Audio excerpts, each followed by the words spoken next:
Maal ada namni nu facaadha moo akkam? Uummanni uummata barratee miti bakka filachuu dide. Nagaa jirtu. Nagaa keessanii akkam. Kan fayyaa jirta mataan argitu. Nurginee mi? Nama keessanii. Namuma kee. Nama keessanii. Namuma kee. Nama Hin beekamta mataan kee hin beeksisu. Maal barbaadde dham? Waraqaa Biyyiri. Maaliif of? waraqaa filannoo fudhachuudhaaf. Waraqaa filannoo? Waraqaa filannoo. Maaliif fudhatu? Shukkaara ittiin fudhachuuf. Karaa ittiin deemuu Karaa. jechuun koo filachuuf. ittiin deemuufi. Mucaan kun itti facaadha moo akkam? Haa ta'u galmee. Shukkaara. Karaa. Filachuuf. Sadanuu qabneerra. Ta'uu qabdaa? Waraqaa nyoo. Eenyuun filatta iddoo haasa'u? Maaltu jira ree? Waa jirtu filannaa. Si'a jirtu filannaa. Maaltu jira? Isuma jiru filannaa. Fuulli ni jiraame. Isuma filachuuf. Hin filannaa. Maaltu jira? Maaltu jira? Maqaan keedhaan? Maqaan koo Caccabsaa Daakaa. Caccabsaa Daakaa. Caccabsaa Daakaa. Caccabsaa Daakaa. Caccabsaa Daakaa. Ishi haa ta'u. Ganda kamirraa dhufte? Ganda duwwaa tokko. Duwwaa tokko. Duwwaa tokko sirri. Duwwaa tokko as keessa jira. Haa ta'u. Duwwaa tokko. Waggaan kee meeqa? Waggaan kee 21dha. 21. 21 ati. Qabiifaadha. Ishi maal ta'e?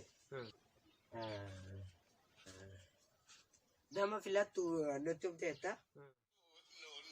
Wanti hunduu gaarii ta'eetu jiru marii barbaachisa beekta wanta hundaa'u.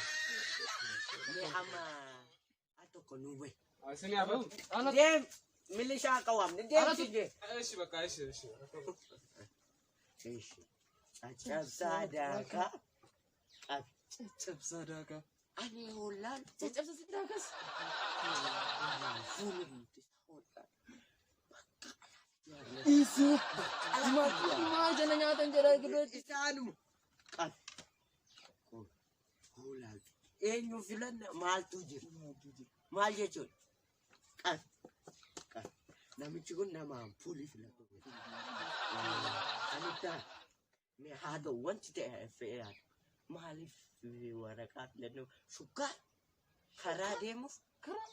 maal jechuudha? Maal jechuu barbaadeeti? Qabamu. Hin qabii. Garuu kun namicha kan maaliin kuffisuu danda'a? Maaliin? Innummaan biyya kanatti hin filuu miti. Hin filu. Aballi nu maal nyaanna hin filu. Ol naa dhufu. Waggaansa 18 filannoon erga filatamee guyyaa tokko bahu. Argiteetta. 18 jedha fuula isaarraan beekamu kun 18. Aballi keenya immoo nu dhabsiisu. Jettaniira? Mari'anneerra walii galleerra maal seete? Waraqaa eenyummaa kee illee ilaalleerra. Ilaaltanii? Isa manumatti dhufnee waliin haasofna. Dubbistanii? Dubbisuun beeknu siin jenneerra. Dubbistanii? Ilaalleerra dubbisneerra. Hin beekna. Mari'anneerras. Maal seete? Marii keenya irratti wanti irra geenye tokko jira. Ati waggaa 18 hin guunne. Hingoon. Waggaa 18 ka guut filannoon dafee guyyaa tokko booda. Guyyaa tokko booda malee hin guunne. Taarikitanii ta'e waraqaa eenyummaa irraa 21dha. Amma kana abbaan baaseyyuu manatti agnee ittaasof. Ittaasof. Atis galgala ufte finnee sii kenninaa galgal. Amma seeraan alaa. Waan taatee filachuu hin dandeessu. Filachuus filuus hin dandeessu jecha. Filannoon wanta barbaade filachuun mirga keeti sila. Obboleessa hangafaan qabdu. Qaba. Inni ufee si yaafi.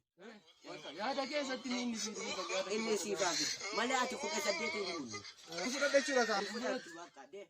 Waraqaa eenyummaa illee naan kennitanii? Manatti dhufee si kenninaa. Jettaniira? Milisha. Kot. Baraa furgugee jedhanii madarsee. Jecha kee kalees galgala ufnee haasofna. Caccabsaa Daakaa. Caccabsaa Daakaa.